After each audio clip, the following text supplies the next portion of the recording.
যদি অস্ত্র হ্যান্ডেলই করতে না পারেন তাহলে নিয়ে আসেন কেন আপনি? এই অস্ত্র কাহিনীর কারণে বাংলাদেশ সার্বভৌমত্বের হুমকির মধ্যে পড়েছে। বাংলাদেশে অসংখ্য হত্যাকাণ্ড ঘটেছে, অসংখ্য ঘটনা ঘটেছে। এর মধ্যে বড় একটি ঘটনা হলো 10টা অস্ত্রের চালান।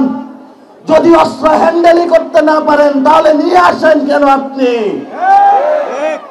আমাদের দক্ষিণ এশিয়াতে এই অস্ত্র কাহিনীর কারণে বাংলাদেশ সার্বভৌমত্বের হুমকির মধ্যে পড়েছে। অসংখ্য মানুষের জীবন বিপন্ন হয়েছে, পার্শ্ববর্তী আঞ্চলিক সংঘাত বিরাজ করেছে। আমরা দেখতে পেয়েছি বিচারের নামে প্রহসন হয়েছে। আমরা ভবিষ্যৎ বাংলাদেশে যারা সরকারি প্রশাসনে রয়েছেন, রাজনৈতিক চেয়ারে আসবেন, তাদেরকে বলতে চাই ভবিষ্যৎ বাংলাদেশে সার্বভৌমত্বের উপর আঘাত আসে এমন কোন অযাচিত সিদ্ধান্ত আপনারা আর নিবেন না। আমি বাবর ভাইকে সম্মান করি, তারা নির্যাতিত নেতা, কিন্তু আপনার ওই কাজ আমি সমর্থন করি না। আপনার এই কাজের কারণে বিএনপি ক্ষমতায় আসতে পারে নাই। হাসিনার মতন একজন খুনি ফ্যাসিস্ট ক্ষমতায় এসেছিল। 15 বছরে যারা বিএনপির নেতা কর্মী নির্যাতিত হয়েছিল, আমার ভাইদের উপর রক্ত চালিয়েছিল, গুলি চালিয়েছিল, এর জন্য ইতিহাসের কাঠ গড়ায় আপনিও দায়ী থাকবেন। আমরা শান্তি চাই, আমরা অশান্তি চাই না।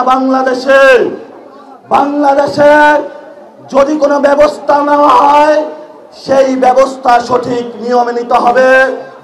মণিপুরি, আসাম, পশ্চিমবঙ্গ থেকে শুরু করে যেখানে যারা রয়েছেন আমাদের বাঙালি ভাইয়েরা, মুসলমান ভাইয়েরা, তারা আজকে নির্যাতিত হচ্ছে এবং সেই নির্যাতনের জাতাকলে ভারত সরকার দিন দিন বাংলাদেশে তাদেরকে পাঠিয়ে দিচ্ছে।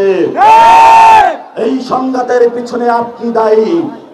এই জন্য আমরা বাংলাদেশের রাজনৈতিক ব্যক্তি, সচেতন সমাজ সকলকে আহ্বান জানাবো, ভবিষ্যৎ বাংলাদেশে ভারত থেকে, আসাম থেকে, পশ্চিমবঙ্গ থেকে সীমান্ত হত্যা হচ্ছে, মুসলমানদের উপর নিপীড়ন হচ্ছে।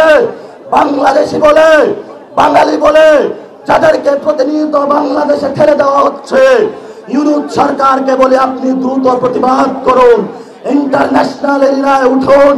আপনি যদি এই প্রতিবাদ লিপি না পাঠাতে পারেন, আপনার লেজিটিমেসি বাংলাদেশের মুসলমান, বাংলাদেশি বাঙালিদেরকে ব্যর্থতার দায় হিসাবে নিরাপত্তার জন্য আপনাকে ইতিহাসের কাঠ গড়ায় দাঁড়াতে হবে।